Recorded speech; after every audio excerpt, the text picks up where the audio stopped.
자, 이번은 우리 물권법에 관한 입문과정 두 번째 강의죠.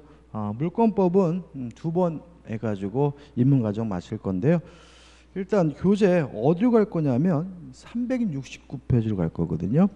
369페이지 오시면 총설해가지고 물권의 변동이 나오죠. 뭐 특별한 건 없습니다. 물권이 발생되고 변경되고 소멸되는 것이 물권의 변동이다. 이건 우리가 민법 총칙에서 권리의 변동과 비슷한 내용이 한번 보시면 될 것 같고, 그 다음에 370페이지 보시면 물권 변동의 원인하고 물권 변동과 공시해가지고 기초로서 우리가 좀 봐야 될 부분이 있습니다.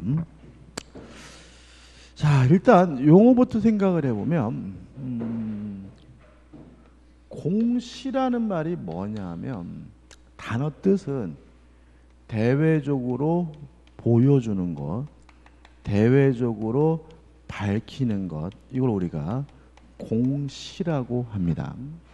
뭐 이런 얘기 쓰잖아요. 뭐 국회의장이 의사 일정을 공시했습니다. 이런 말을 쓰고, 아니면 교육부 장관이 대학 입학 시험 일정을 공시했습니다. 이런 말을 쓰잖아요. 그래서 대외적으로 밝히는 것, 보여주는 걸 이거 우리가 공시라고 하거든요. 그럼 여기서 또 뭘 할 수 있냐면 제가 부동산에 대해서 물권이 있어요. 소유권이 있어요. 그 사실을 대외적으로 보여주고 싶으면 뭘 하면 되냐면 등기를 하면 되고요. 또 동산에 대해서 물권이 있다는 사실을 대외적으로 보여주려면 뭘 하고 있으면 되냐면 점유를 하고 있으면 되거든요.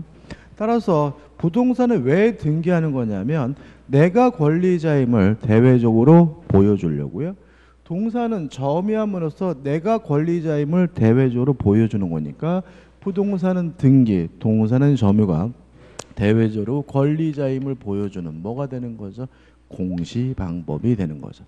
우리 민법상 공시 방법으로서 부동산은 등기, 동산은 점유 두 가지가 있는 거죠. 그 다음 문제는 이렇게 등기함으로써 점유함으로써 자신이 권리자임을 대외적으로 보여주게 되는데 이걸 뭐라 그러냐면 공시의 원칙이라고 합니다. 같은 말의 계속 반복입니다. 다시 말하면 공시하려면 부동산은 등기를 해야 되는데 이게 뭐죠? 공시 원칙이다. 내가 권리자임을 대외적으로 보여주려면 등기를 해야 되는데 이게 뭐죠? 공시의 원칙이다. 이렇게 되는 거죠. 자, 교재 371페이지 보시면 공시의 원칙 해가지고 공시의 원칙에 관한 입법주의가 나와요. 첫째, 성립요건주의, 형식주의가 있고요. 그 다음에 대항요건주의, 의사주의가 있거든요.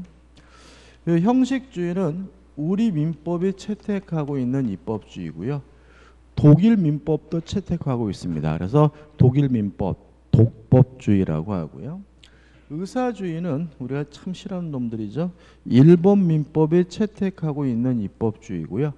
프랑스 민법도 채택하고 있거든요. 우리가 프랑스를 불란서라고 하죠. 그래서 불란서법, 불법주의라고 합니다. 자, 형식주의부터 생각해보면 이런 겁니다. 갑이라는 사람이 A라는 건물을 가지고 있어요. 근데 을과 만나가지고 매매 계약을 하고요. 을이 갑에게 대금을 다 지급했더라도 아직 을에게는 뭐가 없는 거죠? 소유권이 없는 거죠.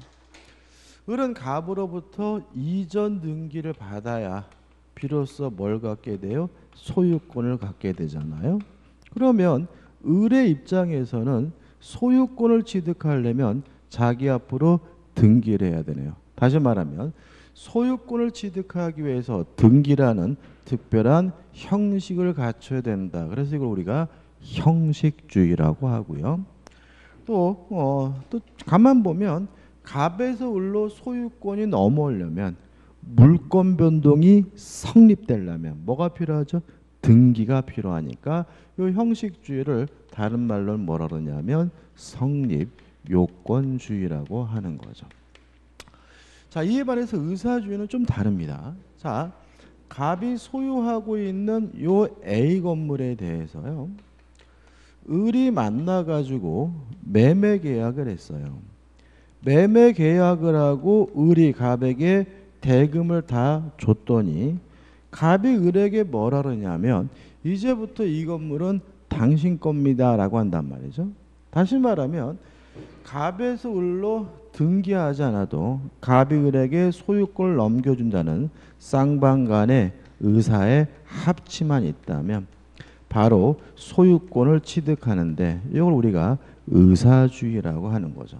다시 말하면 등기라는 특별한 형식을 갖춘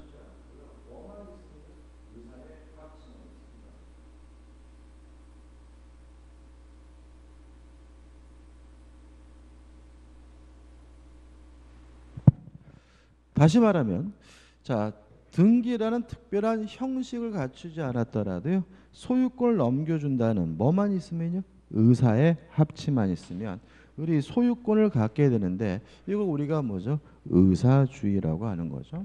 그럼 여기서 좀 생각을 하게 되는 거는 을은 등기하지 않아도 이미 소유권이 있어요. 그러면 뭐하러 등기하느냐? 만약에 등기 안 하고 소유권이 있다고 그냥 냅두게 되면 만약 갑이 요 건물을 병에게 팔아먹고 병에게 이전 등기를 해줘 버리면 을은 자신의 소유권을 가지고 요 병에게 뭐 하지 못하냐면 대항하지를 못해요. 따라서 을이 자기 앞으로 등기하는 이유는 소유권을 취득하려고 등기하는 것이 아니라 병과 같은 사람에게 대항하기 위해서 등기하는 거다. 그래서 이걸 우리가 대항요건주의라고 하는 거죠. 다시 말하면 등기하지 않아도 의사의 합치만 있어도 소유권을 갖는다. 의사주의. 다만 자신의 소유권을 가지고 제3자에게 대항하려면 뭐가 필요하죠? 등기가 필요하다. 대항요건주의라고 하는 거죠. 그럼 여기도 생각해 볼 것은 아니 왜 재수없게 또 일본 거까지 해야 되느냐. 이게 일본 거가 아니라는 거죠. 일본 거만의 문제는 아니라는 거예요. 자, 우리 민법은 60년 1월 1일부터 시행이 됐습니다. 따라서 60년 1월 1일 이후는 우리나라가 형식주의 성립요건주의가 맞는데 문제는 59년 12월 31일까지 우리나라에 민법이 없었기 때문에 남의 나라 민법을 쓰고 있었는데 어느 나라 민법을 쓰고 있었냐면 일본 민법을 쓰고 있었거든요. 따라서 우리나라는 59년 12월 31일까지는 뭐였냐면 의사주의였고 60년 1월 1일부터는 뭐가 되냐면 형식주의인 거죠. 물론 연도 같은 거는 기억할 필요는 없고요. 다만 우리가 과거에 뭐였죠? 의사주의였다는 거는 좀 기억해 두시면 판례를 공부하실 때 이해할 게 좀 생기게 됩니다. 이 정도만 정리하시면 되죠. 그 다음에 이제 교재를 넘기셔가지고 372페이지 오시면 뭐가 나오냐면 공신의 원칙이 나와요. 자, 공신의 원칙이라는 것은 뭐냐면 부동산은 등기, 동사는 점유와 같은 공시 방법을 신뢰하고 믿고 거래한 사람을 보호해 준다면 이걸 우리가 뭐라 그러냐면 공신의 원칙이라고 합니다. 다시 말하면 공시 방법을 신뢰하고 거래한 사람을 보호해 주는 걸 우리가 공시할 때 공자와 신뢰할 때 신자 따서 뭐죠?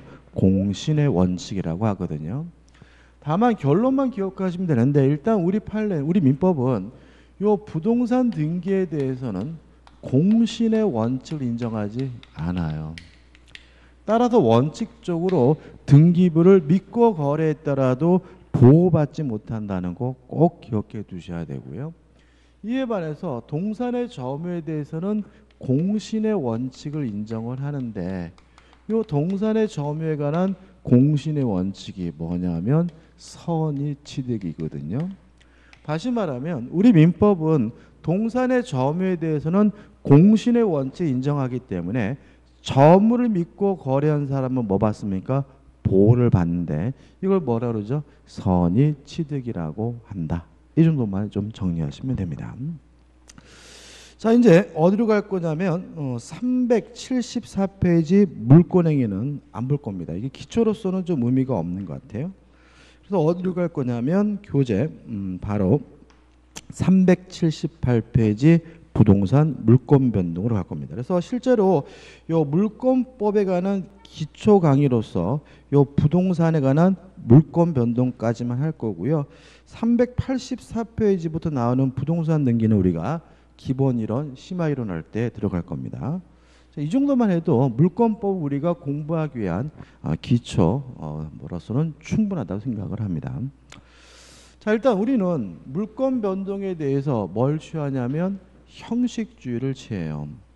따라서 매매와 같은 법률 행위로 물권을 취득하려면 뭘 해야 돼요? 등기를 해야 되거든요. 그래서 378페이지 1번 법률 행위에 의한 경우죠. 저 보면 자, 우리 민법 186조는 뭐라고 해놨냐면 계약이나 단독행위가 같은 법률 행위로 물권이 변동되려면 등기를 해야 한다라고 해서 우리 민법은 성립요건주의 뭘 취하는 거죠? 형식주의를 취하는 거죠.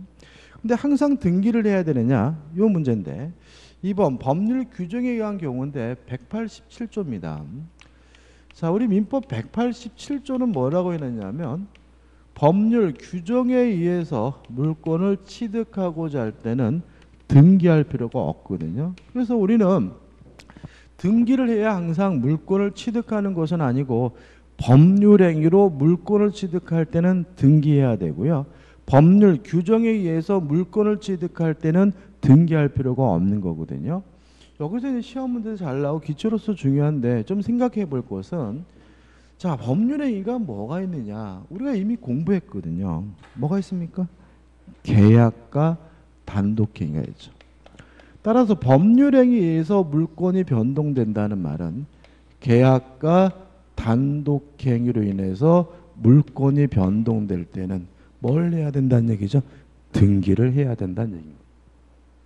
그 다음에 법률 규정에 의해서 물권이 변동된다는 말은 법률 행위가 아닌 다른 사유로 물권이 변동될 때는 등기할 필요가 없다는 거거든요. 따라서 계약도 아니고 단독행위도 아닌 다른 사유로 물권이 변동될 때는 뭐 할 필요 없는 거죠? 등기할 필요가 없다. 이렇게 되는 거죠.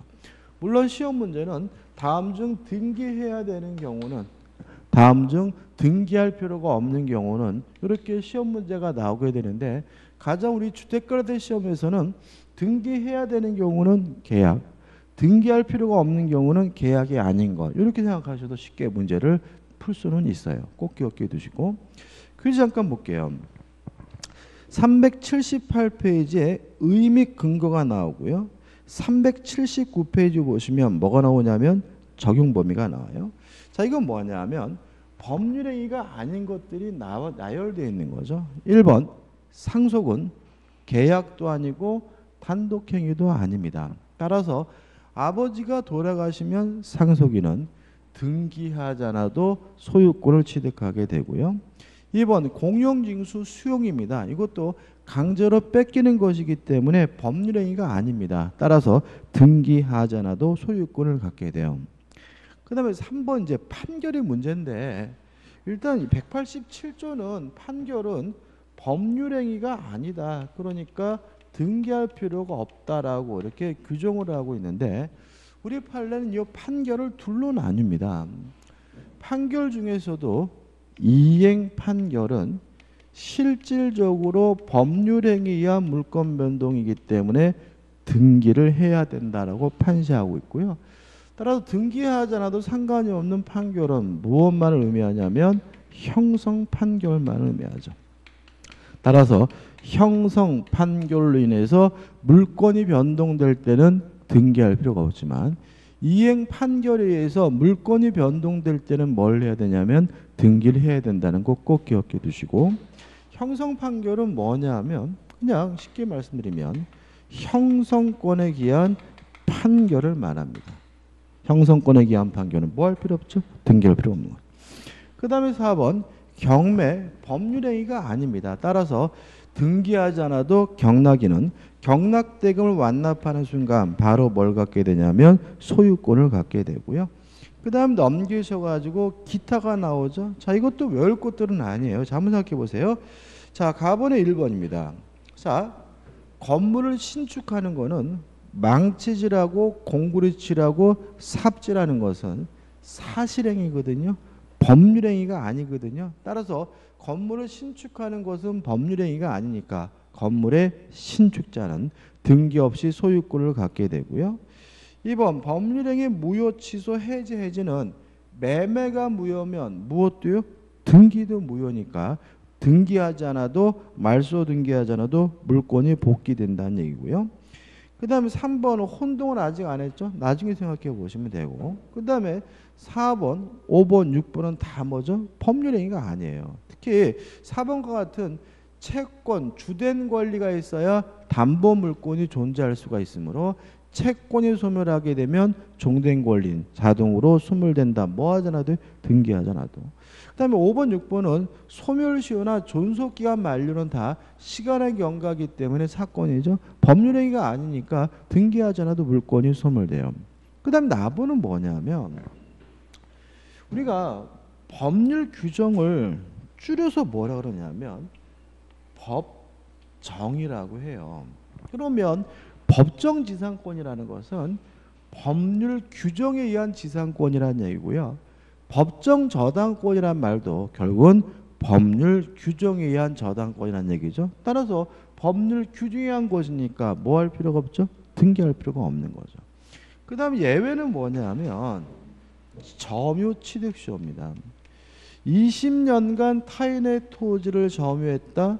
점유취득시효는 20년간 시간의 경과니까 명백히 뭐가 있냐면 법률행위가 아니에요. 그런데도 불구하고 점유취득시효가 완성됐다는 이유로 소유권을 취득하려면 뭘 해야 되냐면 등기를 해야 된다라고 따로 규정을 두고 있기 때문에 점유취득시효는 법률행위가 아닌데도 불구하고 등기해야 되는 경우로 예외다. 이런 얘기인 거거든요. 그 다음에 계속 보시면 자, 3. 186조 또는 187조가 문제가 되는 경우 1번 원인행위의 실효에 의한 물권의 복귀요. 다시 말하면 매매가 무효면 무엇도 무효가 돼요? 등기도 무효가 되니까 그 등기를 말소하지 않아도 물권이 복귀가 된다. 이런 얘기고. 그다음 우측 2번 재단법인에 대한 출연재산의 귀속이죠. 이건 좀 따라 좀 기억하시는데 일단 재단법인 설립행위는 상대방 없는 단독행위입니다. 따라서 186조에 따르면 단독행위니까 등기를 해야 비로소 재단법인이 소유권을 취득하게 된다. 이렇게 해석이 되거든요. 근데 우리 민법 48조와 48조는 뭐라고 규정해 놓고 있냐면 재단법인은 등기하지 않아도 소유권을 취득한다라고 규정을 두고 있어요. 그래서 우리 민법 186조와 민법 48조가 내용이 충돌되고 있거든요. 이것에 대해서 어떻게 할 것이냐에 대해서 학설과 판례가 나눠지고 있는데 우리는 뭐만 기억하면 되냐면 판례만 기억하면 되고요. 결론은 판례는 마치 의사주의처럼 해석한다. 이게 결론이에요. 다시 말하면 재단법인 설립행위에 대해서는 우리 판례가 마치 뭐처럼요? 의사주의처럼 한다는 거죠. 그럼 무슨 말이냐? 이런 얘기죠. 일단 재단법인은 자기 앞으로 등기하지 않아도 일단은 소유권을 취득해요. 다만 등기 없이 취득한 이 소유권을 가지고 제3자에게 대항하려면 뭐가 필요하냐면 등기가 필요하다는 것이 우리 판례의 입장입니다. 의사주의죠. 다시 말하면 재단법인은 등기 없이 48조에 따라서 뭘 취득해요? 소유권을 갖는데 다만 등기 없이 취득한 소유권을 가지고 제3자에게 대항하려면 자기 앞으로 뭘 해야 됩니까? 등기를 해야 된다는 것이 우리 판례 입장인 거거든요. 자, 이런 얘기입니다. 갑이라는 사람이 K라는 재단법인을 설립하려고 해요. 재단법인을 설립하려면 재산을 출연해야 되는데 갑이 출연하고자 하는 재산이 뭐냐면 예를 들어서 A라는 토지다. 일단 48조에 따라서 K재단법인이 성립되면 법인 설립 등기라면 갑에서 K로 이전 등기를 하지 않아도 K는 일단 뭘 갖게 되냐면 소유권을 취득하게 된다는 거죠. 48조죠. 근데 갑이 마음이 바뀌어 가지고요. 요 토지를 또다시 을에게 팔고 을에게 이전 등기를 해줘 버리면 요 K는 자신의 소유권을 가지고 을에게 뭐 할 수 없냐면 대항할 수가 없다라는 게 우리 판례 입장이죠. 따라서 재단법인은 자기 앞으로 등기하지 않아도 뭘 갖게 돼요? 소유권을 갖지만 자신의 소유권을 가지고 제3자에게 대항하려면 뭐가 필요한 거죠? 등기가 필요하다. 이게 판례 입장입니다. 그래서 실제로 이 5가지를 정확하게 기억하면 되는 부분이고요. 시험에도 잘 나오는 부분이니까 좀 유의하시기 바랍니다. 자, 그다음에 넘겨보시면 이제 뭐가 나오냐면 소멸시효 완성과 물권의 소멸인데 소멸시효는 시간의 경과죠. 법률행위가 아니니까 등기하잖아도 소유권이 등기하잖아도 용익물권은 소멸된다. 소멸시 걸리는 물권은 용익물권만 소멸시 걸리고요. 20년 동안 행사하지 않으면 소멸시 걸리게 되는데 뭐가요? 용익물권이 20년이 되는 순간 말소 등기하지 않아도 용익물권은 소멸한다. 왜요? 소멸시효는 뭐가 아니니까요? 법률행위가 아니니까요. 4번 제한물권의 소멸통고와 그 다음에 소멸청구와 우측에 제한물권의 소멸통고가 나오는데 이거는 우리가 제한물권을 공부하면서 배워야 될 부분이 있기 때문에 여기서 보지는 않습니다.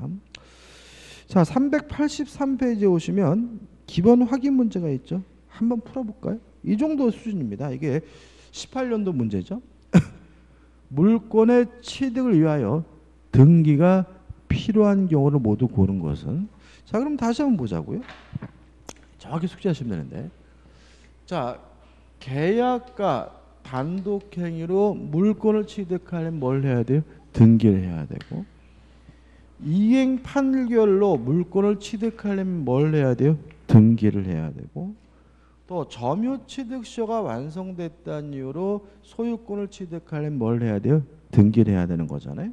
그러면 기억 상속 등기할 필요 없습니다. 니은번 경매 등기할 필요 없죠. 디귿번 공용징수 등기할 필요가 없죠.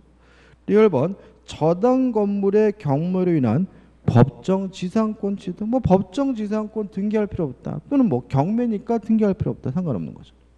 미음번 토지 매도인을 상대로 소유권 이전 등기 소송에서 승소한 매수인이죠. 그러면 이전 등기 소송에서 승소했다는 말은 이 판결은 무슨 판결이죠? 이행 판결이니까 뭘 해야 됩니까? 등기를 해야 되고 등기를 해야 되는 것은 미음범 하나니까 답은 뭐죠? 1번이 되는 거죠. 자 여기까지입니다. 여기까지가 이제 물권법에 대한 입문 과정으로서 강의고요. 다음 강의 때는 채권법에 관한 입문 강의로 들어가도록 하겠습니다. 고맙습니다.